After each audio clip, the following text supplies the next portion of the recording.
From the fourth closet. Quote, "They're all in pieces," Michael said. He shuffled the pages in front of him and found two that showed the same child. Then he placed one on top of the other and began to trace the lines. "These go together," Michael said, holding up the picture. The two drawings had become one. The separate pages somehow bonded together. The lines were clearer, and the colors more vibrant. "What are you putting back together?" Carlton asked. "My friends."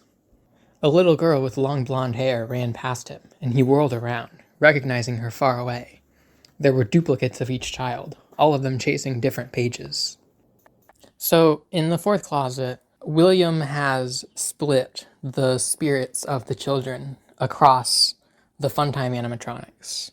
And this is the language the book uses to describe that the children are in pieces and they need to be put back together. Looking at FNAF 4, "You're broken. We are still your friend. Do you still believe that? I'm still here. I will put you back together." So I think Scott tried to clarify that scene in the fourth closet and in FNAF World.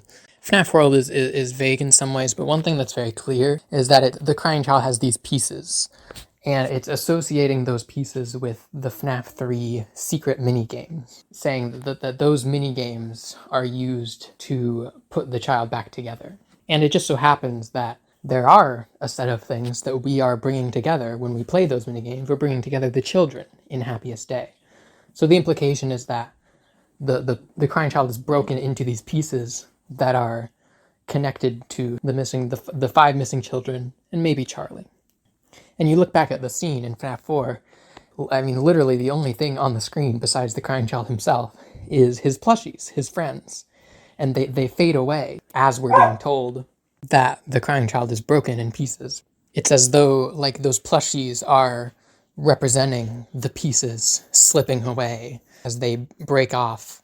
And then when the last one finally breaks away, the crying child himself dies. We hear the flat line. The last of his soul has left his body.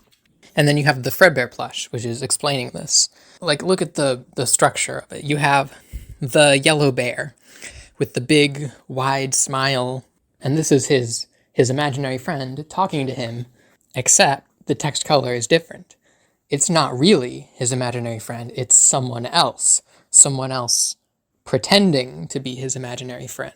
So this structure of the scene should be familiar. It's William Afton, the big smiley yellow rabbit, lying to the children, telling them he's their friend so that he can lure them to the back room and kill them.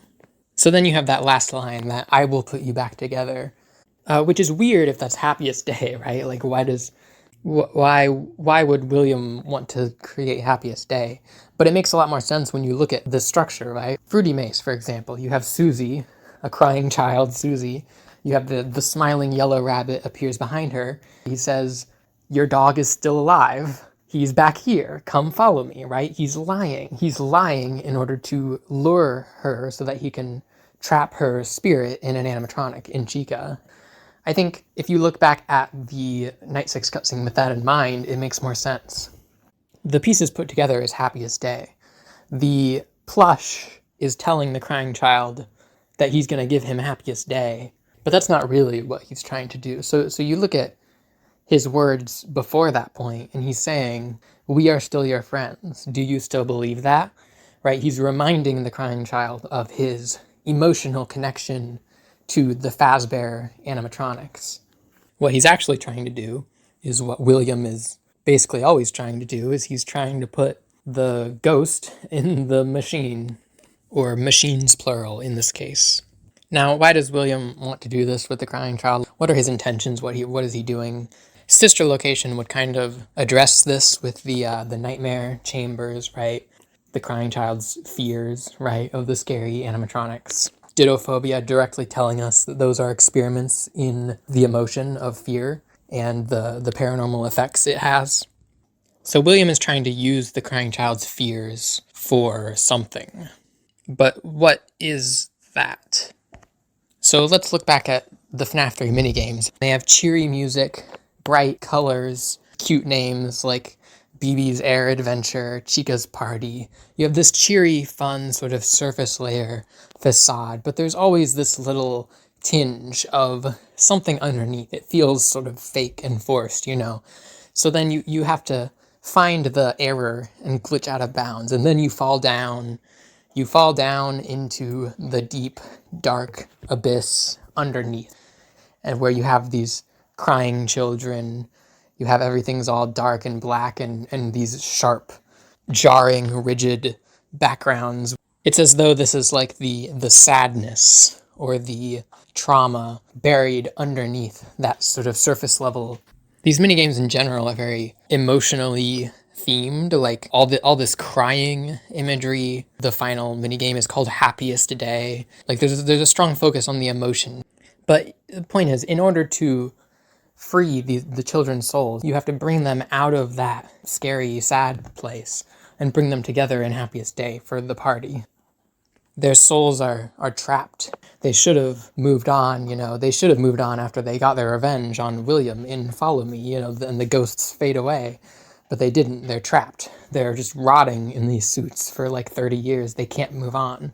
So maybe at the time of FNAF 3, it was just the children are sad and we have to cheer them up, and that was it.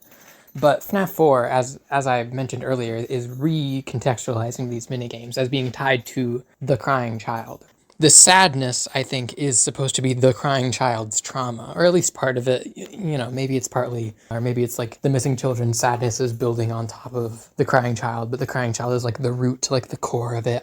Whatever, it doesn't matter. The point is there's this deep, dark sadness underlying everything that the children are trapped by, tied to the crying child. Like it's William using this trauma in order to trap the children's spirits in the animatronics.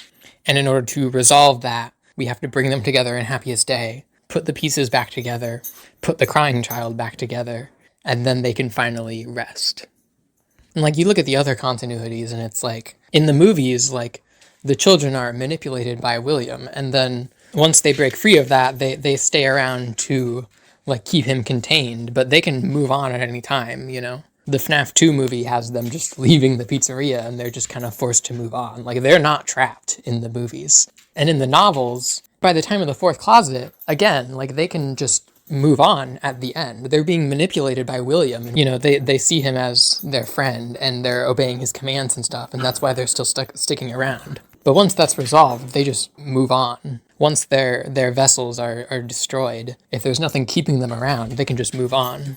But not in the games. In the games, once their vessels are destroyed, they're still trapped. They're trapped by that trauma of the crying child, I think. And like in the fourth closet, like it's specifically called out, William says they do everything willingly. In order for him to split their souls, they have to willingly accept it. You could say that rule just is specific to the novels, and that's a very easy answer. But I like to think the reason that William can split them in the games with the fun times is that they're trapped in the vessels in this way. Even if the vessels are destroyed, they still can't move on because there's this underlying trauma that's tying them down. Notice how there's an emphasis on like the tear tracks, that iconic crying child design. And that's specific to the games. You don't see that in the novels or in the movie, even though it's so iconic, because it's specifically the games that have the crying child sort of underlying everything and binding the spirits to the animatronics. I think a prevailing sort of take on Shatter Victim, it's like the reverse of what I'm saying here, where instead of William using the crying child to manipulate the children, he's using the children to manipulate the crying child so that he can put him back together. And look, there's good reason to believe that. I don't think that's like absurd or anything. Like you have the Michael Afton speech revealing that he wanted him to put Elizabeth back together for some reason. There's also Follow Me, which Henry described as him bringing them all together. I've had simmering in the back of my mind for a while now the connection between Henry saying that William set some kind of trap, and the trap is Shadow Freddy. And then Shadow Freddy is related to the nightmares, and William did the nightmare experiments. And then you have FNAF World, where Glitch Bear is intentionally doing something. I don't know. There might be a connection there. Maybe William does want to put them together for some reason, and he used Shadow Freddy to do it somehow. I don't know. But you have this core issue it comes down to of like, why does William want to do Happiest Day? You need an explanation that makes sense in the context of FNAF 4 as well. I think the reverse, what I've described, is much more likely. Whereas William really caring about putting the crying child back together is just really random, and I don't think it makes any sense, to be honest. I don't think it makes any sense. Sorry. Anyway, there's a lot more to say about this with like Follow Me and Molten Freddy and how the later games recontextualized it, but I'm not going to get into that now. So